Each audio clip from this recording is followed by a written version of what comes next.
आप सबसे पहले जब भगवान कृष्ण की पूजा करें तो दोस्तों आप अपने घर के ईशान कोण अर्थात उत्तर और पूर्व की दिशा में भगवान श्री कृष्ण के जन्मोत्सव की तैयारियां करें। वहां पर उनका विधि विधान से पूजन करें। भाद्वा का जो कृष्ण पक्ष उसकी अष्टमी को रोहिणी नक्षत्र में भगवान श्री कृष्ण का मथुरा में कंस की जेल में जन्म हुआ और इस दिन देवकी नंद बाबा इनका भी स्मरण करना चाहिए, माँ यशोदा का भी स्मरण करना चाहिए। दोस्तों ये कुछ ऐसे काम हैं जो आप भूल कर भी जन्माष्टमी के दिन नहीं करें। आप नोट कर लो। एक तो जन्माष्टमी के दिन आप किसी भी सूरत में तुलसी माता को पत्ता जो होता है, तुलसी का जो पत्ता होता है वह नहीं तोड़े। आप पहले तोड़ के रख सकते हैं। गायों का अपमान कभी नहीं करें।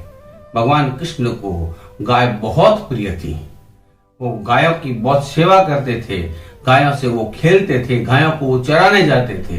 तो भगवान कृष्ण की प्रिय गौ माता को आप कभी तंग ना करें। तीसरी बात, आप लहसुन और प्याज, जन्माष्टमी का व्रत सबसे बड़े व्रतों में माना जाता है। इस दिन आप लहसुन, प्याज और अन्य तामसिक चीजों का आप त्याग कर दें। एक बात और, काले रंग की जो चीजें होती है वो भगवान को कभी भी न चढ़ाएं।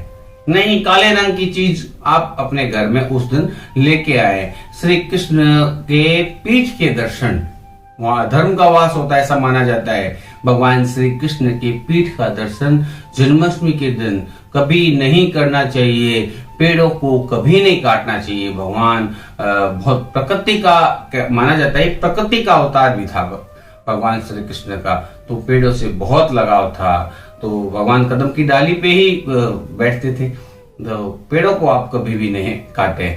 और एक बात और, आप यदि जन्माष्टमी का व्रत करते हैं तो रात्रि 12 बजे मध्य रात्रि के बाद, भगवान कृष्ण लाला का जन्म कब हुआ? मध्य रात्रि को हुआ था। अष्टमी को, मध्य रात्रि की अष्टमी को लाला का जन्म हुआ। और यदि आप मध्य रात्रि की अष्टमी मध्य रात्रि से पहले ही आप अपने व्रत का पालना कर लेते हैं तो यह व्रत उचित नहीं माना जाता। आप ऐसा यदि खोलेंगे तो यह व्रत सही नहीं रहेगा।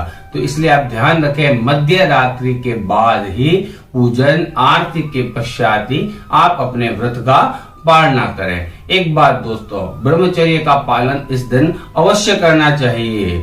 और इस दिन एक विशेष बात बता रहा हूं, जन्माष्टमी के दिन चावल नहीं खाना चाहिए। एक बात और, जौ भी नहीं खाना चाहिए। चावल और जौ से परहेज करें। हाँ, लाला को खीर चढ़ा सकते हैं। आप व्रत जब करते हैं, पालना करते हैं तो उस समय आप खीर का भोजन कर सकते हैं। कुछ ऐसी और महत्वपूर्ण बातें मैं आपको बता रहा हूं कि आप जन्माष्टमी यदि मना रहे हैं तो आप अपने घर में ये चीजें जरूर लाए। ये चीजें आप जरूर करें। जैसे मोर पंख है, भगवान कृष्ण को मोर पंख बहुत प्रिय था। माँ यशोदा ने बाल रूप में ही, बचपन में ही भगवान कृष्ण के सर पर मोर का पंख रख दिया था। और ऐसा माना जाता है कि मोर का पंख भगवान श्री कृष्ण के यदि लगाया हुआ सर के ऊपर है और आपके बच्चे को नजर लग गई है तो उस मोर के पंख से नजर भी उतर जाती है। हाँ दोस्तों, आपका बच्चा पढ़ाई में कमजोर है तो भी मोर पंख बहुत काम आता है। मेरा पुराना वीडियो आप मोर पंख के लिए देखिए, उसमें मैंने सारी बात बताई है। दूसरी बात, भगवान कृष्ण को बांसुरी बहुत प्रिय है। चाहे आप चांदी की बांसुरी लाइए, चाहे लकड़ी की बांसुरी लाइए, इस दिन भगवान श्री कृष्ण को बांसुरी जरूर अर्पित करें। तीसरी बात, भगवान कृष्ण को सबसे प्रिय चीज क्या थी? माखन। भगवान नित्य खाते थे माखन, उसे माखन चोर भी कहते हैं। तो आप जन्माष्टमी के दिन माखन जरूर लाइए। और चौथी बात, वैजयंती माला। भगवान कृष्ण को वैजयंती माला बहुत प्रिय है। माँ लक्ष्मी ने विष्णु भगवान को पहनाई थी वैजयंती माला।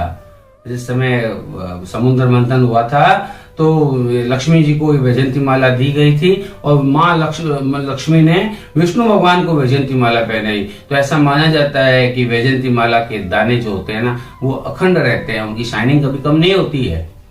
तो वैजयंती माला आप अपने घर में लाए, अपने लाले को जरूर वैजयंती माला पहनाएं। और गाय और बछड़े की एक प्रतिमा, चाहे आप चांदी की लाए और चाहे आप कोई सी प्रतिमा लाएं, गाय और बछड़े की प्रतिमा घर पे लाने से जन्माष्टमी के दिन ऐसा माना जाता है बच्चों में, और जिनके संतान नहीं हो रही है तो उनको भी लाभ मिलता है इससे। और एक बात और, जन्माष्टमी के दिन आप धनिये की पंजीरी जरूर बनाएं। और एक बात, पंचामृत से लाले को स्नान कराएं। पंचामृत आपको पता ही है, घी है, घृत है, शर्करा है, दूध है, दही है, इनसे मिलके पंचामृत बनता है। लाले को आप पंचामृत से स्नान जरूर कराइए। दोस्तों आपको मैंने ये सारी बात बता दी, अब मैं आपको वो बात, स्पेशल बात बता रहा हूं कि दोस्तों आप जन्माष्टमी के दिन तुलसी माँ की 11 परिक्रमा और घी का दीपक जरूर करें, इससे आपको बहुत फायदा होगा। एक बात स्पेशल, आप जन्माष्टमी के दिन लाला को खीरा जरूर चढ़ाएं। खीरा, डंठल सहित खीरा लेके आए। ऐसा माना जाता है कि जब नाल से भगवान कृष्ण उससे जुड़े हुए थे तो उस नाल को काटने की एक प्रक्रिया की जाती है। तो खीरे के डंठल को आप एक चांदी के सिक्के से उस डंठल को काटने की एक प्रक्रिया कीजिए और भगवान को आप अर्पित कीजिए। ऐसा माना जाता है कि हम माँ, जो भगवान कृष्ण की माँ से जब भगवान कृष्ण की नाल को काटने की प्रक्रिया थी वह उससे संपन्न होती है, और वह खीरा आप अपने परिवारजनों को, आप अपनों लोगों को प्रसाद के रूप में सबको दे सकते हैं। तो इस प्रकार दोस्तों आप जन्माष्टमी के दिन आप क्या करें क्या नहीं करें, मैंने आपको पूरी बात बताई। आपको मेरा वीडियो अच्छा लगे दोस्तों तो आप प्लीज इसको शेयर कीजिए, इसको सब्सक्राइब